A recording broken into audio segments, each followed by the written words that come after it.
ایک شخص بالکل مفلس تھا اور وہ یمن کی کسی بستی سے آیا تھا. عاشورہ کے دن کتنے دن کا سفر کر کے آیا تھا. اس کی کمزور سی اونٹنی تھی, اس کے پاس بھی کھانے کو نہیں تھا, اس کی اونٹنی کے پاس بھی کھانے کو کچھ نہیں تھا. وہ آیا اور آ کے دعا میں شامل ہوا اور ہمارے ساتھ بیٹھ کے درود ابراہیمی پڑھتا رہا. کہا وہ بدو تھا, اسے درود ابراہیمی صحیح پڑھنا بھی نہیں آتا تھا. ہم دیہاتی کہتے ہیں, عرب میں اس کو دیہات میں رہنے والوں کو بدو کہتے ہیں. اس کو پڑھنا ہی نہیں آتا تھا اور کہا ہمارے عمل میں شامل ہوا. آئندہ سال جب آیا تو اس کے ساتھ 7 اونٹ تھے اور ہر اونٹ کے اوپر خوشحالی کے اثرات تھے اور وہ خود خوشحال تھا.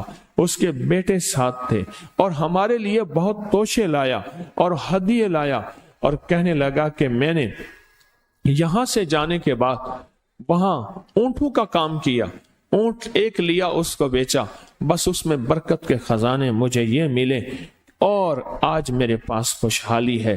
اللہم بارک علی محمد. ہاں, یہ اس کا ترجمہ ہے. وعلی آل محمد. جو برکت ملی تھی محمد آل محمد کو, اس میں سے آج ہم نے حصہ لینا ہے. جو برکت ملی تھی اور جس برکت کو ہر نماز میں ہم پڑھ رہے ہیں, کبھی خیال ہی نہیں کیا. ساری زندگی نماز پڑھتے پڑھتے, ساری زندگی اتحیات پڑھتے پڑھتے ہو گئی کہ ہم یہ درود پڑھ کیا رہے ہیں اور اس درود میں کن ہستیوں کا تذکرہ ہے. خیال ہی نہیں کیا, آج تک خیال ہی نہیں کیا. برکت اپنے غیب کے خزانے سے ملتی ہے, برکت غیب کے خزانے سے ملتی. اور ایک کثرت ہے, ایک برکت ہے. کثرت بھی بتا دو, کثرت بھی بتا دو. کتی کتنے بچے دیتی ہے؟ سورنی کتنے بچے دیتی ہے؟ سورنی بڑے بچے دیتی ہے. خنزیر بہت بچے دیتا ہے. ہم مری جا رہے تھے روحانی منزل میں, مری تو ایک جگہ نا کھلی جگہ پہ, وہاں پہاڑوں میں سور ہیں, تو وہاں چھوٹے چھوٹے بچے تھے. بہت بچے دیتی ہے پر ختم ہو جاتے ہیں. میں نے سڑکوں کے کنارے کتے مرے دیکھے ہیں, کبھی بکری مری نہیں دیکھی. آپ نے دیکھی ہو تو مجھے پتا نہیں ہے. سڑکوں کے کنارے کتے مرے بہت دیکھے ہیں. میں نے کتوں کے چھوٹے چھوٹے بچے گنے ہیں, 11 تک میں نے گنے ہیں. آپ میں سے کہیں کوئی تجربہ ہو, کوئی اس سے زیادہ بھی گنے ہیں؟ میں نے تو اس سے زیادہ نہیں دیکھے. 8 9 7 بچے ہوتے ہیں. ٹھیک, کوئی ایک بچہ, اگر یہ 11 زندہ رہ جاتے تو آج تو میرے خیال میں سڑکوں پہ جگہ نہ ہوتی, کتے ہی کتے ہوتے. کیوں؟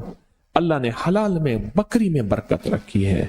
کتا حرام ہے, اللہ نے اس میں کثرت رکھی ہے, کثرت رکھی ہے, یعنی وہ زیادہ ہیں, برکت نہیں رکھی, برکت نہیں رکھی. قدرت کا نظام دیکھیں کہ اللہ نے سپنی جو ہوتی ہے, سانپ کی مادہ, سپنی میں اولاد کی محبت نہیں رکھی. جو بچہ پیدا ہوتا ہے اس کو خود کھا جاتی ہے, جو بچہ پیدا ہوتا ہے اس کو خود کھا جاتی ہے, اور جو ادھر ادھر بھاگ کے نکل جاتا ہے وہ سانپ بن جاتا ہے. اگر وہ خود نہ کھاتی تو یہاں تو چونٹیوں کی طرح سانپ ہوتے. دل میں محبت اللہ نے رکھی ہے. سانپ کی سپنی کے اندر سے محبت نکال دے, اللہ ہی دلوں میں محبت ڈالتا ہے. اور محبت ڈال دے ماں کے دل میں, حالانکہ وہ بھی ماں ہے, پر اس کے دل میں اللہ نے اولاد کی محبت نہیں ڈالی.